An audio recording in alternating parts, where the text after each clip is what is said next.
Au centre hospitalier de Kourou, le syndicat UTG avait convié les élus de la ville de Kourou, de Sinamari, les médecins et surtout la directrice de l'ARS pour une fois de plus réclamer des moyens afin de faire face à la crise sanitaire. Ce qui s'est passé il y a un week-end de ça, il faut que ça se reproduise plus à l'hôpital. Nous demandons du matériel, du personnel qualifié de façon pour prendre en charge correctement les patients. Face à la seule présence de la directrice de l'ARS, les membres du syndicat quitteront la salle. Ils n'auront pas la primeur de l'annonce d'arrivée prochaine des lits de réanimation promis depuis le mois d'avril. Visiblement, Clara Debord se savait attendue.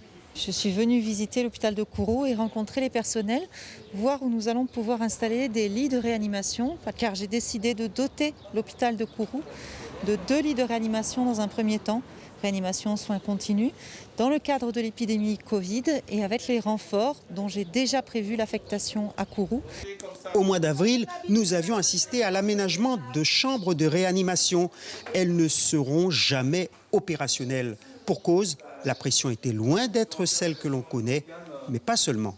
Les moyens matériels, on a ce qu'il faut. Ça, il ne faut pas se cacher la face. Par contre, au niveau des personnels, ça va prendre le temps. Un temps que la directrice de l'ARS espère le plus court possible. Ça va être en fonction de l'arrivée des renforts, mais nous avons des renforts qui arrivent entre le 16 et le 18 juillet. Nous allons avoir aussi des médecins qui vont arriver peut-être 1 ou 2 jours plus tard. Donc en gros, c'est sous dizaine de jours. Selon nos sources, le CHK n'accueillera que 2 médecins anesthésistes réanimateurs supplémentaires, ce qui est loin de faire le compte pour l'ensemble du centre hospitalier. Quant à la structure, le CHK ne possède pas de salle dédiée à la réanimation, ni de lit spécialisé, entre autres. Selon certains spécialistes, on sera plus proche d'une unité de soins continus qu'un véritable service de réanimation si ces lits, attendus depuis près de 3 mois, devenaient réalité. Suivez l'info sur Guyana Première, télé, radio et Internet.